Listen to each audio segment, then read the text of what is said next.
السلام عليكم ورحمة الله وبركاته. وحشتوني كل سنة وانتم طيبين. عودة للمدارس بقى ان شاء الله على خير. ويلا بقى مع بعض النهاردة رجعت لكم بالمخلل. شفتوا بقى ام حسن؟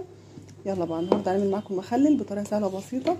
طبعا البتنجان هو ارخص حاجة النهاردة في السوق ب 12 جنيه الكيلو. خلاص.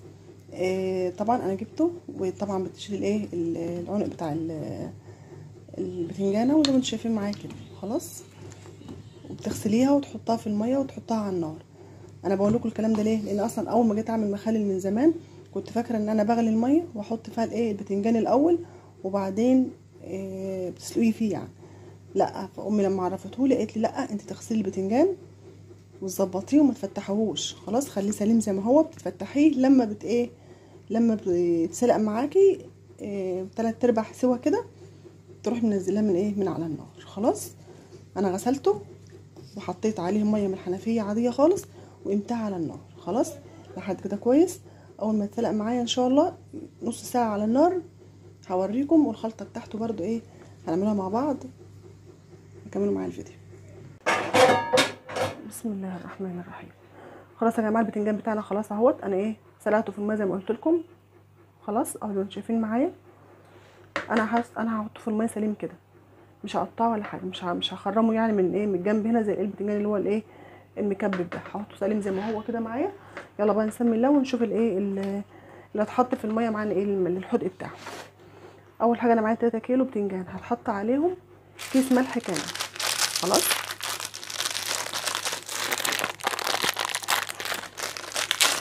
هحط في الميه كيس ملح اللي هو زي ده كده. خلاص، كيس ملح. هو يعتبر فيه 9 معالق ملح. كل كيلو بياخد 3 معالق ملح. انا كنت عامله اللي هي هريسه الشطه. خلاص، هاخد منها معلقه كبيره هريسه الشطه معايا.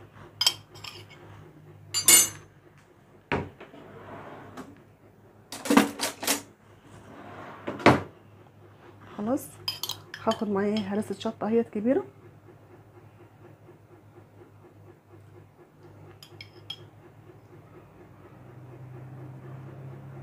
بسم الله الرحمن الرحيم.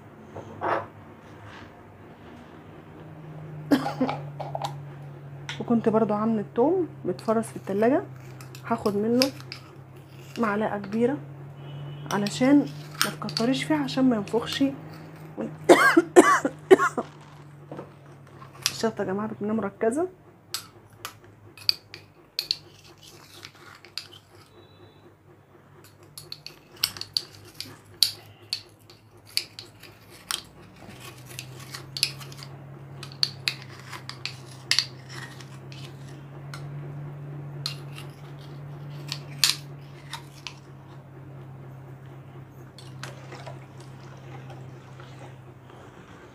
وهحط شويه خل، يعني حوالي نص كوبايه خل كده.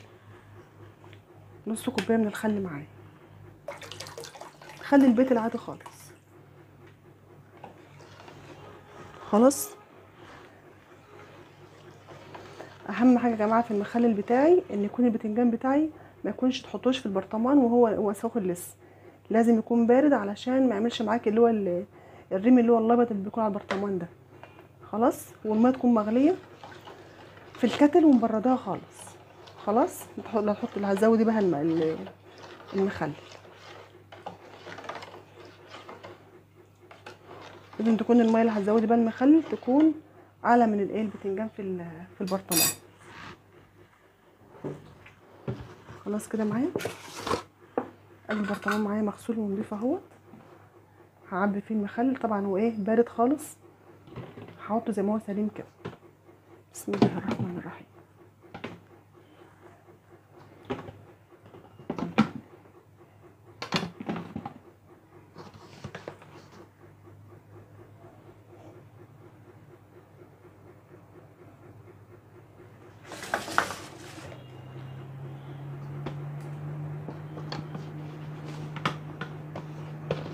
خلاص. وهحط برضو فيه فلفل اخضر، تكوني حاطاه من قبل منها شويه في ميه دافيه، مش ميه مغليه. يعني ميه مغليه ما تغلوهوش زي البتنجان، لا، تكوني حاطاه في ميه دافيه بس مغليه، وتسيبيه شويه كده في الميه اللي هو الفلفل.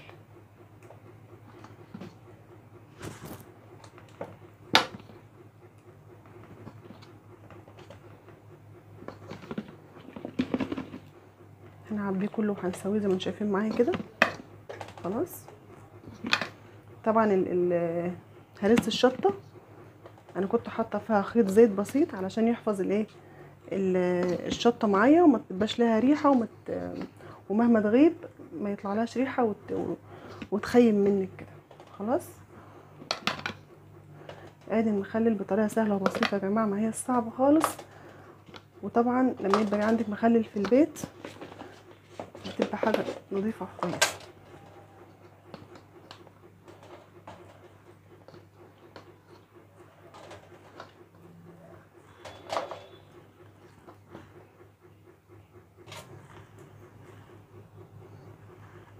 الفلفل معايا اهو زي ما انتم شايفين، طبعا كان محطوط في ميه دافيه بتغلي.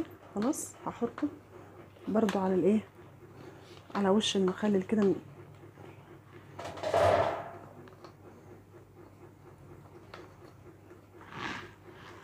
زي ما انتم شايفين معايا. طبعا طريقه سهله وبسيطه.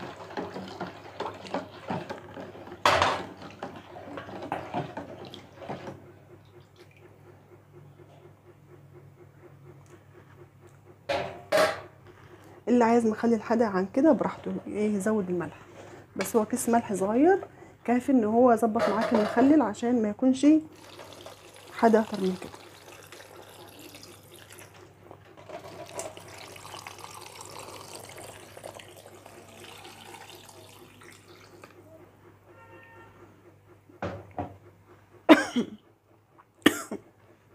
يا ماما السيبه مش بترد. رايكم بقى احلى مخلل هتاكلوه بطريقه سهله وبسيطه زي ما عودتكم من طريقه ست البيت البسيطه جدا في اي حاجه.